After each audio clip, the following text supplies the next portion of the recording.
일론 머스크를 모르시는 분은 없으리라 생각합니다. 우주비행사 인형을 태운 빨간색 차를 우주에 발사한 사람인데요. 아이언맨의 토니 스타크가 자신을 천재, 억만장자, 플레이보이, 박애주의자라고 말했던 것 기억하시나요? 여러분 안녕하세요. 이런 형용사는 모두 일론 머스크를 수식하는 말입니다. 그는 화성 식민지화를 꿈꾸고 있으며 전 세계를 태양 전지판으로 덮겠다는 기획을 세우기도 했고 AI의 위기감을 안고 있습니다. 그를 지상 최고의 천재라고 생각하는 사람도 있지만 조금 잘못되었다고 생각하는 사람도 있는데요. 하지만 야심과 실행력에 있어서는 그를 부정하는 사람은 아마 없을 겁니다. 이번 토픽에서는 일론 머스크의 흥미롭고도 대담했던 프로젝트에 대해서 소개합니다. 그럼 시작해볼까요?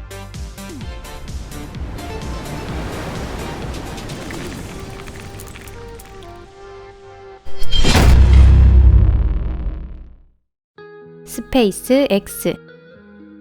머스크의 평생을 건 사업이라고 하면 우주 관련 기술을 개발하는 스페이스 X사를 말할 수 있을 겁니다.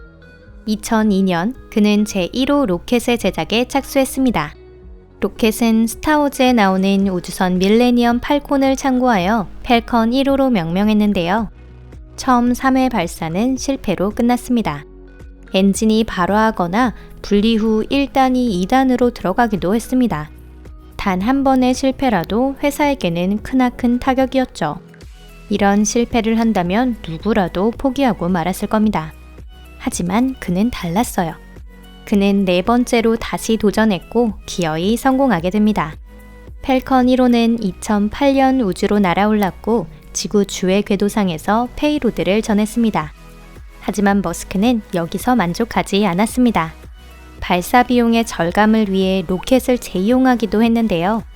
이렇게 펠컨 9호의 개발이 시작되었습니다. 사용 후에 다는 우주 쓰레기가 되지 않고 재사용을 위해 귀환하게 되었습니다. 이 세대에서 다음에 만들어진 로켓 펠컨 헤비는 그야말로 괴물 같은 존재입니다. 나오자마자 기록을 몇 개나 갈아치웠고요. 운용 중인 로켓 런처 중에서 가장 무겁고 가장 강력하고 최대 적재 능력을 갖고 있습니다. 이것으로 스페이스 X사는 지구 주회 궤도상에 무거운 중량의 화물을 운반할 수 있게 되었습니다. 그는 경쟁사보다 적은 비용으로 큰 업무를 끝낼 수 있었는데요. 로켓 외에도 머스크는 국제 우주 스테이션에서는 이미 친숙한 우주선 드래곤의 개발도 진행하고 있습니다. 드래곤은 페이로드를 ISS에 전할 뿐 아니라 지구에 갖고 돌아올 수도 있습니다. 예전에는 없었던 기능인데요. 사실 우주 개발 분야에서 스페이스 X사가 해온 모든 업적들은 어떤 목적을 향하고 있습니다. 바로 머스크가 가진 화성에 대한 꿈입니다. 인류는 interplanetary, 즉 행성을 누비는 존재가 돼야 한다는 신념 아래 붉은 행성에 다가가기 위해서라면 모든 방법을 다 동원하겠다고 밝혔습니다. 언젠가 우리가 화성에서 휴가를 지내게 된다면 그것은 분명 일론 머스크 덕분일 거예요. 그리고 그에게 또 한 가지 감사해야 할지도 모를 일이 있습니다. 스페이스 X사는 전 지구를 경제적인 고속 인터넷으로 커버하는 스타링크 계획에도 착수했습니다. 그렇게 되면 이 지구상 어디에서나 토픽을 볼 수 있게 됩니다. 테슬라. 일론 머스크는 지상의 일도 고민하고 있는데요. 기술 혁신의 선두주자인 머스크는 화석 연료를 중단하고 재생 가능 에너지로 전환하기 위해 앞으로는 전기 자동차의 시대가 찾아올 것이라 생각합니다. 그가 만든 테슬라사는 전기를 다루는 위대한 발명가의 이름인 테슬라를 따서 2006년 첫차 테슬라 로드스터를 발표했습니다. 이것이 지금 우주를 나는 스포츠카, 운전대를 잡고 있는 것은 우주복을 입은 인형 스타맨입니다. 머스크는 EV 모델명의 머리 글자를 섹시 SEXY로 이어가고 싶어 했지만 포드가 먼저 모델 E에 대한 상표를 등록했기 때문에 S3XY로 만족해야 했습니다. 그 외에도 이 회사는 사이버 트럭이라는 픽업 트럭을 발표하기도 했는데요. 마치 미래의 자동차 같은 모습입니다. 이 차의 디자인은 현재 인터넷에서 화제가 되고 있어요. 이렇게 부피가 큰 차가 시내 도로를 달리다니 쉽게 상상이 되시나요? 하지만 머스크 자신은 태연하게 사이버 트럭을 타고 식사를 하러 다닙니다. 결국 회사의 매출은 좋아질 것이고 테슬라는 성공할 것입니다.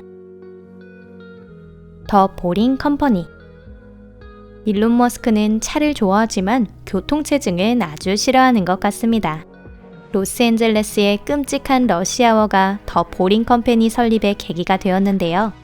체증을 피하기 위해 머스크가 제안한 것은 바로 지하도입니다. 이 회사는 거대 메갈로폴리스의 지하에 지하 터널을 만드는 것을 목표로 합니다. 차는 신호를 기다릴 필요 없이 240km의 속도로 그곳을 고속 주행할 수 있고요. 자동차는 전용 플랫폼으로 지하의 터널 속 레일 위를 이동합니다.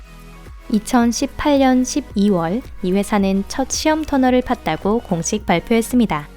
캘리포니아주 호손에 있는 스페이스 X 본사의 지하에 팠으며 길이는 3km, 비용은 $10,000,000가 소요됐죠. 터널 내를 이동하는 것은 일론 머스크 본인이 탄 테슬라입니다. 머스크는 앞으로는 어떤 차라도 지하를 달리게 될 것이라고 말하는데요. 지하철 같은 느낌이지만 자신의 차로 편안하게 이동할 수 있다는 것이 장점이겠네요. 이후 회사는 미국의 몇몇 도시에 터널을 파고 중국에서도 교통망 건설을 시작할 계획입니다. 하이퍼루프. 시속 240km의 이동보다는 시속 1200km의 고속 이동이 더 멋지겠죠? 이것도 일론 머스크가 계획한 것으로 바로 하이퍼루프라고 합니다. 비행기, 선박, 자동차, 전철에 이은 5번째 교통수단이라고 하네요.